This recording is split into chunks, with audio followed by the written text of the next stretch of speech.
kapan nikah, jangan keasikan kerja, nanti kamu jadi perawan tua lah. Jangan gitu. sekolah tinggi-tinggi, Jangan nanti sekolah laki-laki tinggi-tinggi. minder. Itu juga sering banget kan ya. Menyesuaikan diri aku sama laki-laki yang mungkin bukan buat aku gitu loh. Karena aku selalu percaya iya, jodoh itu mengikuti diri kita sih. Kita butuh banyak cowok-cowok seperti ini gitu. Support sesama manusia lah gitu. Mau dia perempuan, mau dia laki-laki gitu. Jadi ya simple aja. Kalau kamu merasa terintimidasi, berarti kamu bukan buat saya. Hahaha.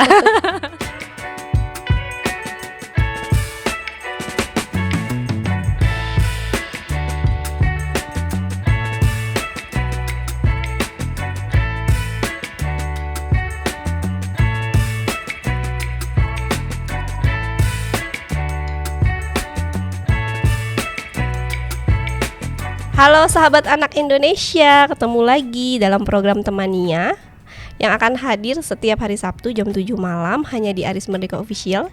Jangan lupa untuk like, comment, share, dan subscribe, serta jangan lupa nyalakan notifikasinya. Nah sahabat anak Indonesia, kali ini kita akan berbicara tentang perempuan gitu. Karena memang kemarin di bulan Maret tanggal 8 kemarin kita baru saja merayakan Hari Perempuan Internasional. Nah salah satu narasumber kita teret. Ini dia Rizka. Hai Rizka. Halo Kania. Apa kabar? Alhamdulillah sehat dan boleh baik, dong perkenalan diri buat sahabat anak Indonesia. Halo sahabat anak Indonesia, perkenalkan aku Rizka. Aku seorang trainer dan juga mental health counselor gitu. Oke. Kegiatannya Rizka biasa sehari-hari ngapain aja kesibukannya? Setiap hari sih sebenarnya regularly aku jadi warga korporat gitu ya. Di situ megang marketing communication juga, terus sembari ngasih training buat teman-teman di korporasi. Terus kalau udah selesai office hour biasanya suka ada yang main curhat gitu kan. Kebetulan aku gabung di beberapa platform mental health. Di situ ketemu sama teman-teman yang pengen ngeluarin unek-unek, pengen ngeluarin cerita. So ya aku seneng juga gitu. Jadi itu keseharian aku sih Kak. Kesehariannya kamu. Nah udah berapa lama kamu terjun di dunia itu dan tertarik untuk memilih kesehatan mental itu sendiri? Oke. Kalau di kesehatan mental sendiri aku tuh awalnya karena pelajaran di kampus konseling, psikologi konseling. Basicnya karena anak psikologi ya. Bener, karena basicnya anak psikologi. Terus waktu itu tuh semester akhir ada psikologi konseling, terus belajar lah tentang konseling itu seperti apa gitu kan. Terus aku mikir kayaknya asik deh ini kalau kita geluti gitu ya, aku geluti. Akhirnya aku mencari platform kesehatan mental yang waktu itu buka untuk anak semester akhir gitu, untuk bisa kita jadi peer counselor gitu. Akhirnya ketemu satu platform, dia memperbolehkan kita jadi peer counselor. Kemudian dari situ seru juga ya gitu, ngedengerin cerita orang, terus kita ngelihat dari perspektif yang berbeda-beda gitu. Kayaknya dalam hati waktu itu kayaknya gue nggak perlu keliling dunia, gue cuman perlu dengerin orang aja gitu kan, seapa adanya. Gue udah bisa keliling dunia dan bisa melihat orang dari berbagai sudut pandang gitu. Dari situ makin jatuh cinta lah gitu dengan dunia konseling gitu kan, dengan ngedengerin orang. Tapi katanya sih dari dulu, dari SD ya, ini menurut cerita orang-orang juga gitu, Rizka tuh enak buat diajak ngobrol. Pendengar yang baik. Katanya pendengar yang baik katanya gitu. Tapi ternyata setelah kesini oh ternyata asik juga ya gitu. Dan alhamdulillah masuk psikologi. Kemudian sejalan lah dengan apa yang Rizka pengen gitu. Terus kenapa sih harus mental health gitu ya? Sebetulnya aku tuh mikirnya ya sehat itu bukan cuman jiwa, bukan cuman raga aja, tapi justru harus dari jiwa dulu ya, harus dari mental dulu. Karena kadang ketika badan kita udah ready tapi mental kita ngedrop nih, jadinya badan kita tuh jadi ikutan ngedrop. Ya, jadi betul. aku pikir kayaknya mental duluan deh gitu. Jadi ya sampai sekarang masih menekuni di bidang itu meskipun kerjanya juga di self development juga sih. Betul tuh Rizka bilang tadi, yang penting kalau sakit fisik, tapi kalau sakit secara psikologisnya dia lebih kuat, pasti bisa lebih cepat sembuh ya. Betul Nah banget. kalau misalnya kan kemarin kita baru merayakan Women International Day ini. Nah kalau menurut Rizka sendiri arti dari seorang perempuan menurut kamu apa? Kalau buat Rizka, perempuan itu sumbernya agent of change ya. kadang kan kalau kita suka ngomong ya pemuda adalah agent of change, tapi kalau ditelisik lagi ke belakang kayaknya perempuan deh gitu, karena tanpa perempuan kita nggak bisa melahirkan agent of change gitu. Jadi ya perempuan adalah sumber dari agent of change. Terus kalau aku pernah baca di salah satu buku, perempuan itu kalau ibaratnya bangunan itu adalah tiang-tiangnya. Jadi kalau perempuannya misalkan kenapa-napa, berarti kayak di bangunan gitu, si tiangnya juga kenapa-napa, bisa roboh, bisa apapun itu gitu. Jadi bangunannya tidak utuh. Jadi emang sekrusial itu peran perempuan di kehidupan gitu ya, dimanapun kita berada. Betul banget. Nah Rizka, kalau kamu sendiri selama menekuni sebagai konselor ini, terutama dalam bidang kesehatan mental ini ya, nah lebih banyak perempuan atau laki-laki sih yang biasanya curhat atau datang ke kamu, sepengalaman kamu nih? Ini menarik banget. Kalau yang datang curhat itu banyaknya perempuan, kayak hampir 80% lah gitu bisa dibilang ya, perempuan. Kalau yang laki-laki mungkin ke konselor yang laki-laki sih banyaknya, cuman kalau yang pernah aku dengar ceritanya gitu nggak sebanyak yang perempuan. Biasanya nggak sebanyak. Nah biasanya apa aja tuh isi curhatan atau keluhan dari perempuan yang memang konsultasi atau curhat sama kamu? Sebenarnya banyak banget ya Kak, cuman ada tiga topik yang sering banget aku dapetin. Kalau si perempuannya ini dia statusnya single gitu ya, dia biasanya ngomongin tentang orang tuanya. Lebih ke aku pengennya tuh minatnya di bidang A nih, tapi orang tua aku maksa di bidang B karena menurut mereka perempuan, nah lagi-lagi kan perempuan tuh kayaknya lebih gampang kerja kalau masuk jurusan misalkan keperawatan gitu, karena kan di sana kan perempuan semua, sedangkan dia pengennya teknik. Orang tuanya masih dalam mindset kalau perempuan itu ya nurturing gitu, kalau teknik kan mekanikal banget gitu. Dan hal-hal lain yang bertentangan lah dengan keinginannya si anak ini dan juga orang tuanya. Terus kalau topik yang kedua adalah kalau dia sedang berpasangan gitu, pacaran maupun dia sudah married, pasti ada hal-hal yang dia tuh kurang setuju dengan pasangannya tapi gak bisa gimana caranya ngutarain ke pasangannya gitu. Pernah ada satu kasus yang aku dapetin, dia mencoba untuk vulnerable gitu ya sama pasangannya, mencoba untuk lebih terbuka gitu sama pasangannya, tapi ternyata pasangannya mungkin punya sudut pandang yang tidak sama seperti dia. Kalau perempuan itu boleh lo speak up. Nah dari situ dia mendapati ya kekerasan verbal, kemudian dia mencoba untuk mempertahankan diri, akhirnya terjadi kekerasan menggunakan fisik gitu. Itu yang aku yang kayak wah, maksudnya gimana ya, kita juga cuman bisa dengerin gitu, kita nggak bisa berbuat banyak. Nah terus kalau yang ketiga itu tentang isu-isu perselingkuhan gitu. Banyak banget ya banyak sekarang. Banget. Ada beberapa, bahkan mungkin banyak ya konseli aku tuh yang dia udah tahu diselingkuhi gitu dan udah disakiti berkali-kali, tapi masih tetap aja gitu stay dengan si pasangannya ini meskipun pasangannya juga udah bilang ya udah tinggalin gue aja gitu. Nah hal-hal yang kayak gini yang aku pikir apa ya, mungkin teman-teman kita sama perempuan juga kayak pengen mengadukasi lebih gitu, kayak ayo dong kamu juga berharga gitu, jangan membiarkan diri kamu ya terbawa gitu aja gitu. Kamu punya pilihan kok, sebagai perempuan juga kita punya pilihan gitu. Oke, dan banyak yang bertahan atau bahkan juga sampai ada yang menikah gitu ya? Yes, betul. Dengan dalih karena udah terlanjur lama, karena dalih aku tuh cinta sama dia, atau enggak dengan dalih nanti pasti dia akan berubah. Yang mana sebenarnya berubah itu kan perlu kemauan dari orangnya sendiri kan. Dan perlu proses yang panjang gitu. Bener banget. Iya, tapi intinya sebenarnya adalah kalau kamu nggak mau dapat masalah yang sama ya jangan sama orang yang sama. Iya, betul. Gitu ya. Benar. Oke, Rizka. Nah, kita itu kan tinggalnya di Indonesia, yang merupakan negara yang kental banget dengan unsur budayanya, yaitu budaya ketimuran. Kamu pasti tahu itu ya. Betul. Salah satunya adalah budaya patriarki. Jadi kayak perempuan itu memang posisinya ada di bawah laki-laki, atau ada biasanya ya di dapur, di kasur, di sumur gitu kan. Benar. Nah, kalau tanggapan kamu sendiri mengenai praktik budaya ketimuran di Indonesia itu gimana?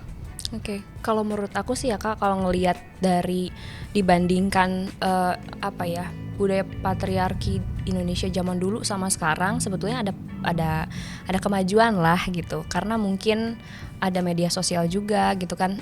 Teknologi yang semakin canggih juga itu bikin informasi-informasi tentang kesetaraan, terus bahwa perempuan itu juga punya pilihan itu semakin mudah didapatkan gitu. Jadi kalau menurut aku sih positif justru ya kesini-sininya.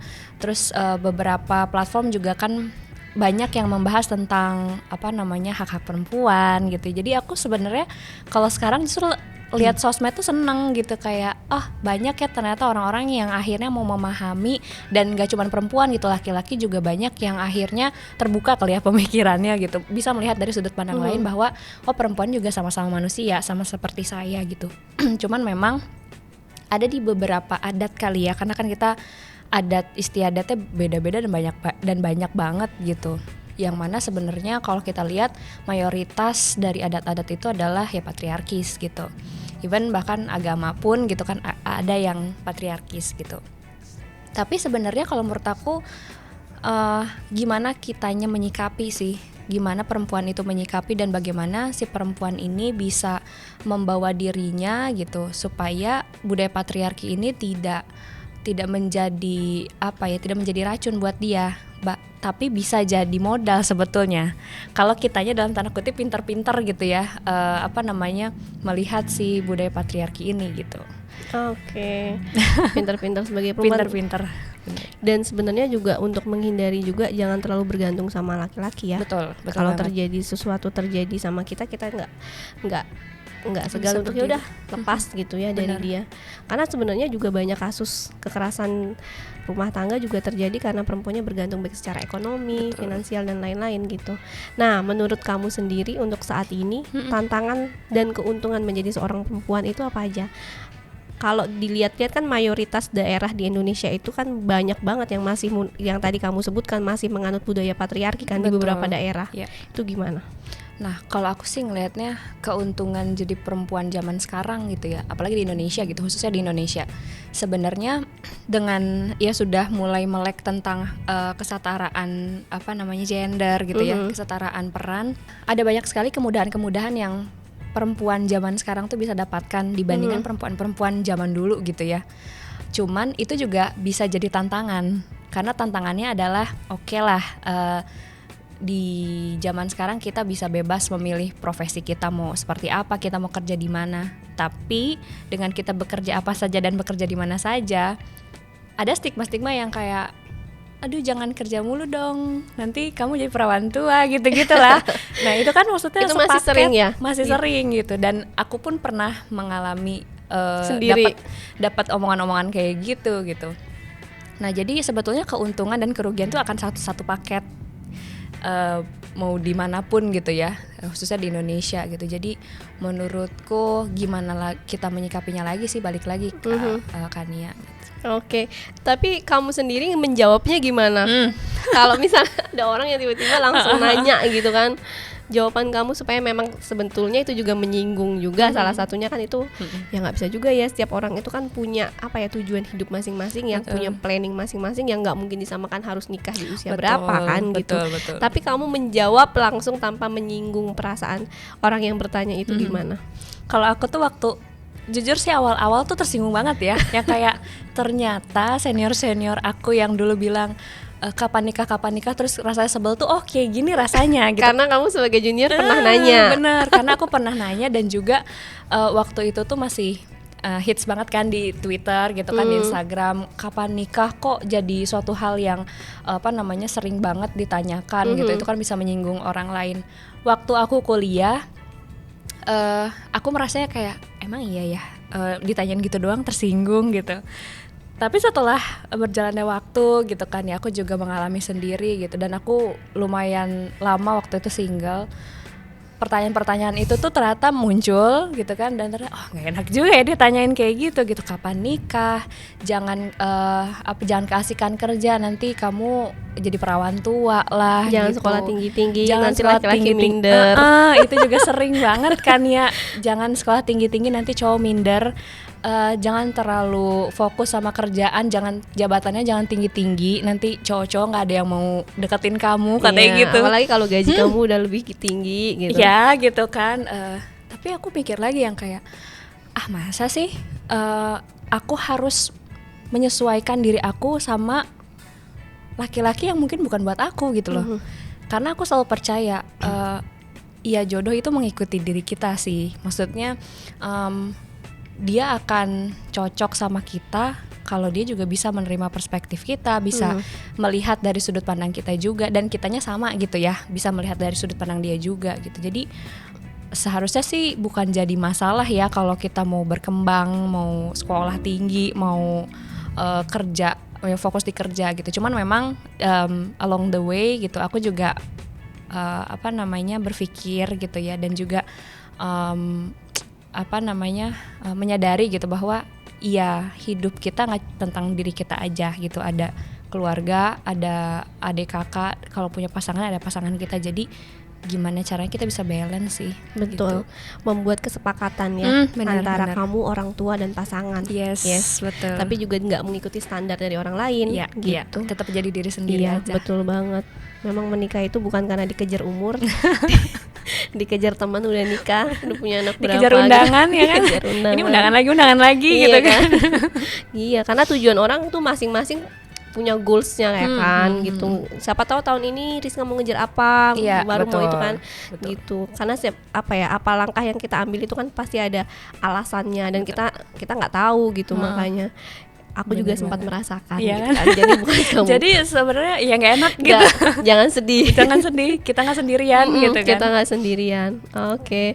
Jadi selanjutnya nih, kamu kan pasti sering mendengar tentang konsep perempuan independen. Oh iya. Menurut kamu sendiri perempuan independen itu seperti apa? Nah, ini menarik sebenarnya, Kania. Perempuan independen tuh kayak gimana? Sebetulnya kalau dibilang independen, perempuan itu udah independen dari sananya sih, kalau menurut aku ya gitu. Karena banyak hal-hal yang apalagi di Indonesia gitu kan, kita sebagai perempuan tuh kayaknya agak susah dibuat ngomong gitu, agak susah buat mengutarakan opini seluas-luasnya gitu. Meskipun memang di beberapa keluarga atau di beberapa orang itu tidak relevan ya, karena ya mungkin keluarganya sudah lebih modern gitu, sudah lebih bisa melihat bahwa perempuan itu sama seperti laki-laki juga, sama-sama manusia, punya hak yang sama gitu. Kalau menurut aku perempuan independen itu kondisi di mana seorang perempuan tuh dia bisa kenal dirinya sendiri, terus dia bisa empowering herself gitu kan, dan juga dia bisa berkembang sesuai dengan apa yang dia mau gitu. Ya singkatnya berdiri di kaki sendiri lah gitu. Kalau ada masalah dia solve dulu sendiri. Tapi being independent itu bukan berarti menjadi arogan. Kita tetap bisa selesaikan masalah kita sendiri. Tapi kita juga ingat ketika kita nggak bisa nyelesain masalah kita sendiri, kita perlu orang lain gitu. Jadi tetap aware kalau kita tuh butuh bantuan orang lain gitu. Jadi kadang ada orang-orang yang salah kaprah gitu. Oh, being independent itu berarti semuanya sendiri gitu. Kita nggak perlu orang lain, kita nggak perlu misalkan keluarga kita nggak perlu punya pasangan misalkan gitu. Dulu sempat terjebak sih di pemikiran yang kayak gitu ya, to be honest gitu Rizka. Kayak kan gue bisa sendiri, gue bisa nyari duit sendiri, gue bisa happy sendiri, terus kenapa harus punya pasangan gitu. Tapi akhirnya kesini oh ternyata ada hal-hal yang tidak bisa aku provide sendiri gitu. Jadi ya jujur lah sama diri sendiri gitu, kalau kita tuh butuh bantuan orang lain dan butuh kehadiran orang lain gitu. Jadi punya pasangan bukan berarti kita sudah tidak independen. Kita tetap bisa jadi perempuan yang independen dan kita tetap bisa punya pasangan juga gitu. Jadi itu tidak bisa diperdebatkan gitu. Betul banget. Pokoknya independen tapi pada tempatnya gitu ya. Yes, benar. Independen tapi tetap sadar gitu, mampu menempatkan diri mindful gitu independent. Apalagi kalau sudah menikah begitu kan. Jadi posisinya ketika sama suami juga kita sadar gitu ya. Betul. Tapi juga nggak manja-manja banget, setiap pulang kerja harus dijemput kan gitu ya maksudnya. Itu antara manja dan merepotkan ya. Oke. Tadi tuh kamu sempat bicara tuh masalah yang misalnya laki-laki nggak mau nih sama perempuan yang terlalu independen gitu. Karena konsep ini kan banyak menuai pro kontra sebetulnya ya. Jadi ada salah satu statement yang memang tadi itu disebutkan kurang tertarik sama perempuan yang independen gitu, karena laki-laki merasa aduh aku nggak dibutuhkan lagi nih gitu kan, betul. Karena dia terlalu independen atau dia udah terlalu pintar cari duit gitu. pandangan Rizka sendiri kalau ada statement-statement itu gimana? Karena sebetulnya pun pasti banyak dari teman-teman kita atau lingkungan kita kebanyakan sekolah gitu kan. Iya. Orang laki nggak ada laki-laki yang mau, itu laki-laki Iya. lo yang ngomong gitu kan. Perempuan kayaknya enggak deh. Jarang gitu, deh. Nah, itu gimana tuh Rizka? Kalau aku sih simpel. Ketika ya seorang perempuan terlihat empowered gitu ya, dia dalam tanda kutip shining gitu. Terus cowok-cowok ini ya ngejulit di belakang gitu kan, kayak dia terlalu ini terlalu itu. Ya udah, simply lo bukan buat dia. Gitu. Jadi Setuju. ya udah gitu, berarti emang bukan tipe lo gitu kan, itu bukan pangsa pasar lo gitu kan, bukan market lo gitu. Jadi ya udah gitu, nggak usah ngejulitin cewek-cewek yang shining ini gitu. Nah, tapi ya aku juga alhamdulillahnya punya teman-teman laki-laki gitu ya yang suportif gitu. Mereka tidak masalah dengan si Rizka shining atau si B shining gitu. Justru mereka nge-support banget, kayak ayo Riz gitu kan. Ngasih feedback positif. Either kalau misalkan aku punya kekurangan gitu, mereka kasih juga gitu. Nah, menurut aku kita butuh banyak cowok-cowok seperti ini gitu. Support sesama manusia lah gitu. Mau dia perempuan mau dia laki-laki gitu. Jadi ya simpel aja, kalau kamu merasa terintimidasi berarti kamu bukan buat saya. Iya betul. Gitu. Kalau kamu merasa pantas silahkan ajukan proposalnya. Silakan juga, ya benar. Tapi sebenarnya tuh gini kan ya, mungkin teman-teman sesama perempuan yang lain juga ngerasain kali ya.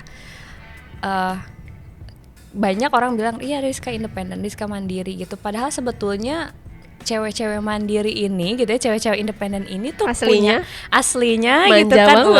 Gitu. Bener aslinya ya? Bener. Iya betul. Tapi dengan orang yang tepat gitu Yes. kan.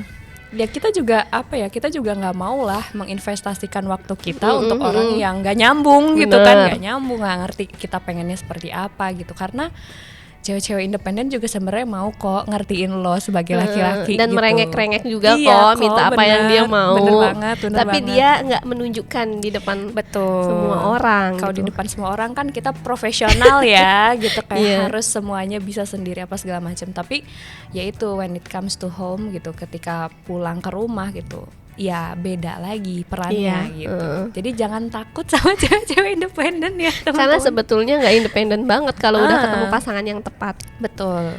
Gitu. Karena independen juga menurut aku itu karena kondisi sih Kak. Ya. Kan kita nggak selamanya bisa bergantung sama orang lain kan. Setuju. Jadi ya gimana kita bisa berdiri kaki sendiri.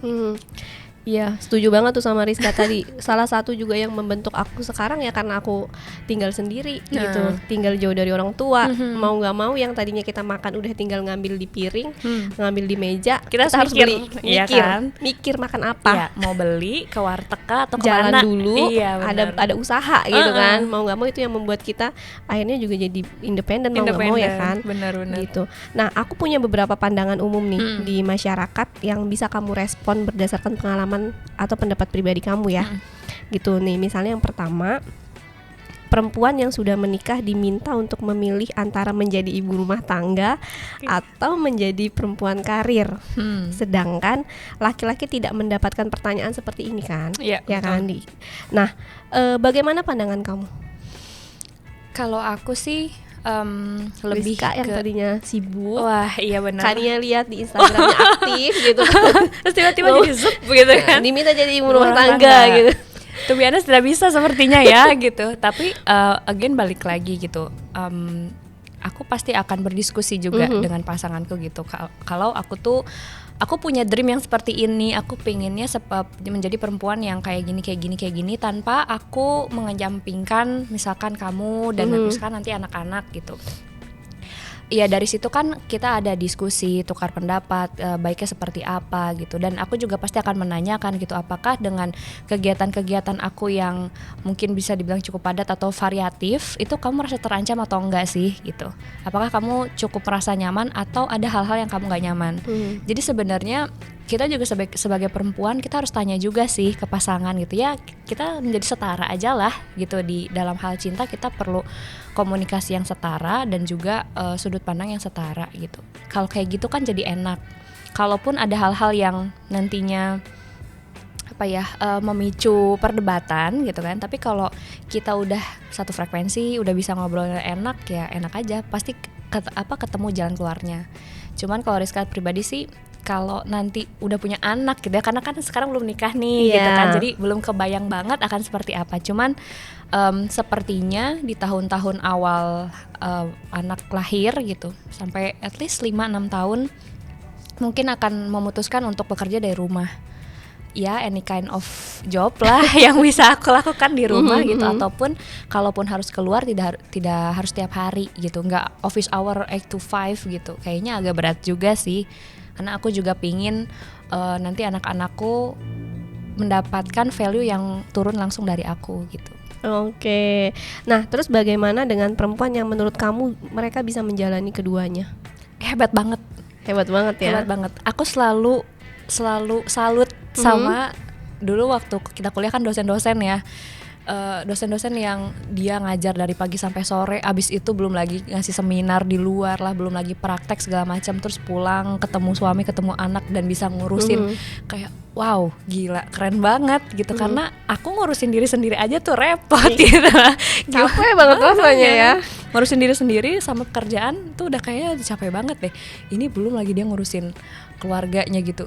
Makanya aku selalu kayak pengen sujud aja gitu di depan cewek-cewek, maksudnya perempuan-perempuan yang sehebat itu gitu. Aku belum tentu bisa seperti mereka gitu. Jadi aku sangat respect. Tapi ini bukan berarti aku tidak respect dan aku tidak memuji perempuan yang memutuskan untuk di rumah saja ya, maksudnya menjadi ibu rumah tangga. Jadi ibu rumah tangga juga susah gitu. Karena aku melihat ibuku sendiri kan ibu rumah tangga ya. Kayaknya tuh pekerjaan rumah tangga tuh nggak selesai gitu ya. Kalau di kerjaan kan 8 to 5 selesai gitu. Kayaknya kalau di rumah ada aja yang pengen diberesin gitu, dan itu tuh stressful loh gitu. Bukan berarti jadi IRT itu pekerjaan yang mudah juga. Jadi sebetulnya apapun yang nantinya kita pilih, mau berkarir atau jadi IRT atau dua-duanya, ya itu semuanya baik gitu, dan tidak mengurangi esensi kita sebagai perempuan. Iya, betul. Kayaknya lebih capek ya kalau ngelihatnya, karena kan rata-rata kalau pulang ke rumah kita ngeliat ibu pakainya daster gitu kan. Bener. Karena memang dari pagi sampai ketemu pagi lagi nggak berhenti kan gitu. Memang patut kita apresiasi juga untuk ibu-ibu. Nah, Rizka yang kedua nih, ada double standar yang kedua. Perempuan lebih mudah dicap buruk oleh masyarakat. Misalnya kalau perempuan merokok atau pulang malam gitu kan, akan dianggap sebagai perempuan yang nakal atau buruk. Terus juga tapi kalau untuk laki-laki sendiri, merokok atau pulang malam itu nggak akan dianggap sebagai sesuatu yang buruk, tapi malah keren gitu kan. Kalau tanggapan kamu sendiri gimana? Agak kurang setuju sih ya Kak. Tapi at some point juga aku merasa statement seperti ini juga bisa jadi bukan benteng pagar untuk kita juga sih dalam berperilaku gitu. Kalau aku melihatnya kalau dari sisi positifnya, kenapa perempuan gak boleh pulang malam gitu ya, gak boleh ngerokok, karena mungkin kalau pulang terlalu malam rawan kan, banyak orang-orang di luar sana yang tidak sebaik yang kita kira gitu, dan juga jalanan sudah sepi banget. Jadi ketika ada sesuatu hal terjadi, kadang kita bingung harus seperti apa gitu. Ya di situ saya sih oke ya gitu. Terus kalau masalah ngerokok, mungkin karena perempuan kan, terutama yang lagi hamil, itu kan ada resiko ke ininya ya, ke si bayinya, calon bayinya. Ya oke lah, di situnya aku masih bisa terima gitu. Tapi kalau alasannya di luar itu gitu, di luar perlindungan terhadap si perempuan itu sendiri, kok kayaknya kenapa gitu? Emang kenapa? Kan kita sama-sama bisa bersosialisasi, boleh ngobrol sama siapa aja gitu. Bahkan kan kalau misalkan aku pribadi kadang tuh pengen nongkrong, dan nongkrong itu kan pasti after office kan. Ya nggak mungkin dong kayak cuman setengah jam doang nongkrong habis itu pulang kan, enggak gitu. Pasti agak malam, biasanya jam 10 lah gitu. Hal-hal yang kayak gitu kan yang penting kita sebagai perempuan tahu konsekuensinya gitu kan, dan tujuannya, selama tujuannya baik sih menurutku nggak apa-apa. Iya, setuju banget.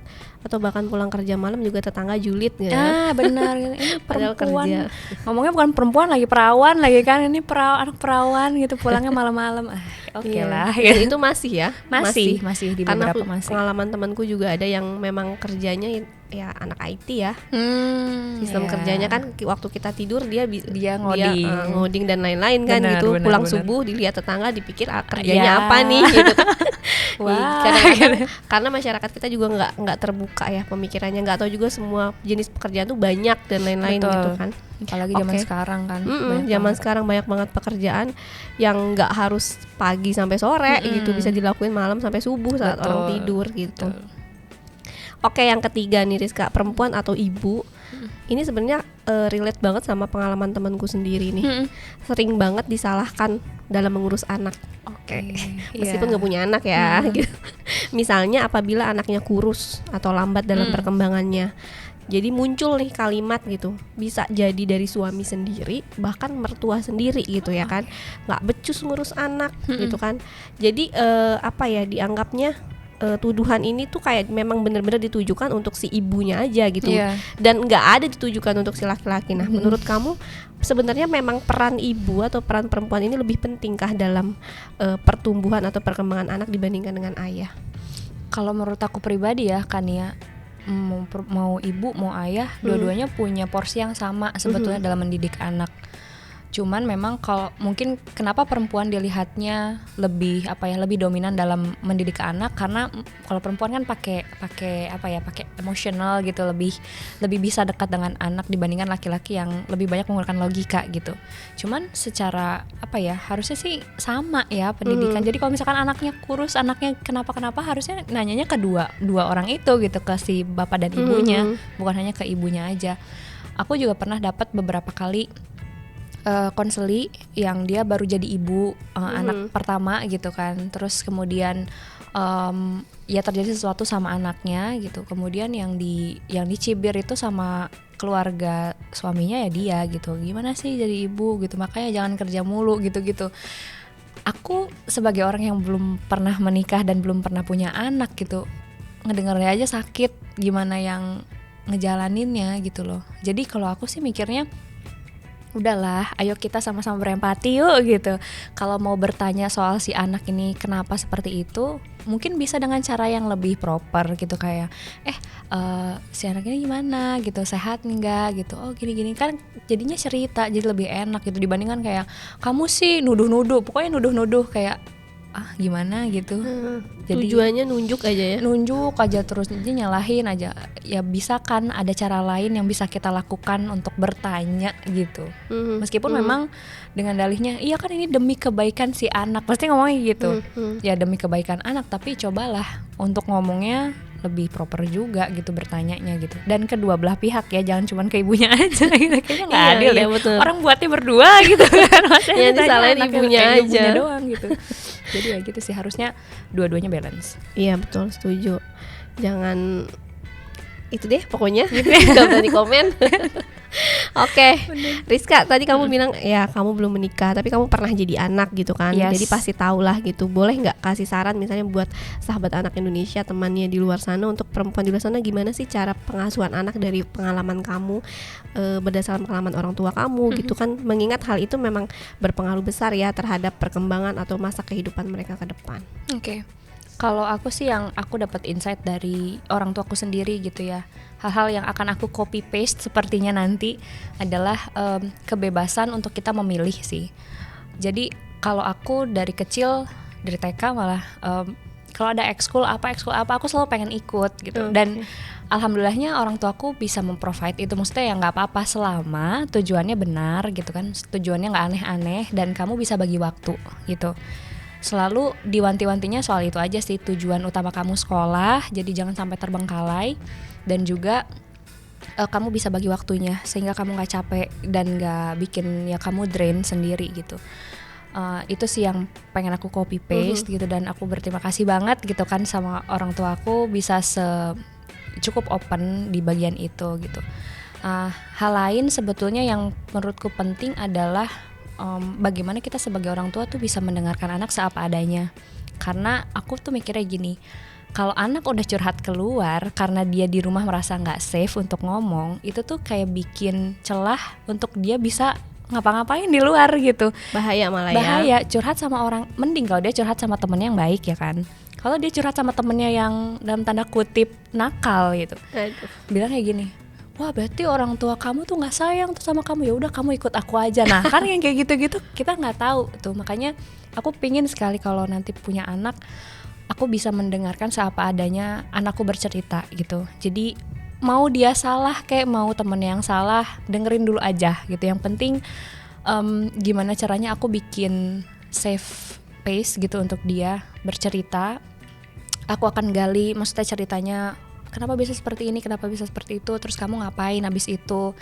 Setelah itu ya memang sih kadang jadi orang tua kan kesel gitu ya, kayak wah kenapa sih anak aku gini. Itu mungkin di lain hari, besoknya kayak atau mungkin paginya gitu. Jadi nggak saat itu juga dijudge, karena aku sih mikirnya gini, aku dengerin orang lain konseli gitu ya bisa, tapi ke anak masa sih nanti nggak bisa gitu. Jadi aku pengen sekali gitu untuk bisa bikin anak-anakku tuh merasa safe untuk cerita apapun sama aku gitu. Iya, setuju banget. Pokoknya membebaskan anak mau memilih apa, tapi tetap anak yang bertanggung jawab atas pilihannya. Betul. Ya. Oke, nah kalau menurut Rizka sendiri, sosok perempuan yang hebat itu sendiri seperti apa? Perempuan itu hebat dari sananya sih sebenarnya ya.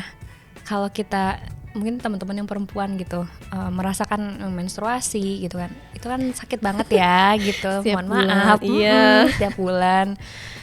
Dengan kita dikasih hal seperti itu aja sebetulnya itu sudah menandakan kita tuh hebat banget. Mungkin laki-laki ketika dikasih anugerah menstruasi mungkin gak akan sesabar itu gitu. Pernah ya. loh aku lihat videonya mereka. Oh iya? Itu yang videonya ini apa namanya, dikasih kursi. Kursi apa sih? Kalau mereka duduk mereka merasakan halangannya perempuan, menstruasi perempuan. Itu cuma duduk sebentar langsung berdiri, nggak kuat. Nah, laki-laki ini. Iya, ternyata ya. Iya kan? Ternyata perempuan lebih kuat gitu, belum lagi melahirkan gitu kan. Jadi sebetulnya perempuan hebat itu ya kita apa adanya. Cuman memang hebat ini ketika nanti kita ada di lingkungan gitu ya, hebat ini bisa kita poles, bisa kita upgrade lagi dengan kita mengupgrade diri sendiri. Kita tahu apa yang kita pengen, kita tahu diri kita tuh seperti apa gitu, dan kita bisa memperlakukan orang lain seperti bagaimana kita ingin diperlakukan gitu. Ya sebaik mungkin lah gitu. Jadi ya itu perempuan hebat. Keren banget. Menurut kamu apa yang harus sosok perempuan itu kalau mau menjadi independen itu atau menjadi perempuan yang hebat itu, bagaimana pendapat kamu melihatnya? Sosoknya tuh harus yang seperti apa? Oke. Sebetulnya kalau mau jadi perempuan yang hebat, perempuan yang independen, kuncinya satu sih, self awareness. Oke. Jadi ya masih banyak yang kurang ya? Banget Kak, karena banyak sekali orang-orang yang dia nggak bisa mengutarakan apa yang dia pengen, misalkan ke pasangannya gitu atau ke orang tuanya, karena dia sendiri nggak ngerti apa yang pengen dia sampaikan gitu. Terus yang kayak akhirnya dia dijodohkan misalkan gitu, atau akhirnya dia harus mengikuti standar masyarakat ya, karena mungkin dia sendiri tuh nggak kenal sama dirinya sendiri. Jadi aku selalu bilang sih sama teman-teman gitu, kamu konseli juga, coba yuk kita gali lagi diri sendiri. Kamu tuh orangnya kayak gimana sih? Kamu tuh pengennya diperlakukan sama orang tuh seperti apa? Kamu tuh kalau berkomunikasi tuh yang kayak gimana sih gitu? Kamu dulu waktu masih kecil tuh sukanya ngelakuin apa nih, hobi apa dan sebagainya. Dari situ sebetulnya bisa kemana-mana akhirnya gitu. Jadi yang paling penting adalah kalau mau jadi perempuan hebat adalah please be aware to yourself. Keren banget. Terus nih, harapan kamu sendiri untuk seluruh perempuan di Indonesia itu ke depannya harusnya seperti apa atau gimana? Kalau untuk perempuan di seluruh Indonesia, aku sih harapannya kita bisa saling berpegangan tangan ya Kak gitu, karena kalau kita ngejalanin semuanya sendiri itu rasanya berat banget gitu. Beda sama kalau misalkan kita merasa kita punya teman, kita punya tempat untuk kita bisa ajak sharing gitu. Jadi apapun kondisinya, please kita saling berpegangan tangan gitu. Jadi kalau bisa tuh gak ada tuh salah-salahan antara satu perempuan dan perempuan yang lainnya gitu. Kalaupun memang ada hal-hal yang mungkin perlu dibicarakan baik-baik, ya bicarakanlah dengan baik-baik gitu. Gak usah sampai dibawa ke sosmed lah, gak usah sampai diviralkan apa segala macam. Katanya mau empowering woman ya kan, tapi kok kamu gitu juga sama perempuan yang lain gitu. Jadi ya perlakukanlah perempuan seperti kamu yang diperlakukan juga sebagai seorang perempuan. Setuju banget. Kalau ada perempuan yang melakukan kesalahan, ya nggak usah ikut menyerang gitu ya, nggak usah ikut ngejulit gitu kan, nggak usah ikut mojokin gitu. Karena sebenarnya kita kalau berkaca sama diri kita sendiri belum tentu baik atau sebaik dia gitu ya. Dan memang itu sebenarnya yang memang harus mulai dilatih ya. Betul. Orang-orang atau masyarakat kita yang kalau komentar itu juga menjadi pemicu tentang masalah kesehatan mental. Betul. Terjadi gitu. Bener banget. Terakhir nih, waktu kita terbatas. Sebenarnya seru ngobrol apa aja sama kamu tuh seru banget. Boleh dong sekarang kamu kasih closing statement untuk temannya di luar sana, terutama untuk seluruh perempuan di Indonesia. Oke. Sebenarnya closing statementnya sih simpel ya, teman-teman perempuan dimanapun teman-teman berada, teman-teman tuh udah berharga dari sananya gitu. Tinggal gimana kitanya ngebawa diri kita sendiri. Kita tuh selalu punya pilihan untuk bisa kita pilih. Cuman kadang memang ada beberapa situasi dan kondisi yang kita dengan orang lain tuh nggak sama, and it's okay gitu. Cari dukungan sebanyak-banyaknya, cari orang yang bisa teman-teman percaya untuk bagi cerita, karena sumber masalah tuh kadang terjadi karena kita nggak tahu mau cerita sama siapa. Dan again gitu, sesama perempuan kita harus bisa saling menguatkan. Itu aja sih, semoga kita bisa saling menguatkan ya Kania ya. Yes, harus. Oke, Rizka, aku makasih banget kamu sudah hadir di Temania. Jangan kapok-kapok, pokoknya sehat-sehat terus. Amin. Nanti kapan-kapan kita bahas topik yang lain. Siap. Thank you juga Kania. Oke, sahabat anak Indonesia, itu tadi obrolan yang memang sangat menginspirasi, tentunya bermanfaat. Jadi buat teman-teman yang mungkin juga pengen kontak atau pengen lebih dekat kenal sama Rizka juga boleh nanti Instagramnya. Oh iya, boleh, kita taruh di bawah ya gitu. Dan untuk sahabat anak Indonesia yang memang pengen satu topik apa gitu dibahas juga boleh juga komen. Jangan lupa saksikan hanya di Aris Merdeka Official. Jangan lupa untuk like, comment, share, dan subscribe jam 7 malam hanya di Aris Merdeka Official. Sampai jumpa. Dadah. Thank you Kania. Terima kasih.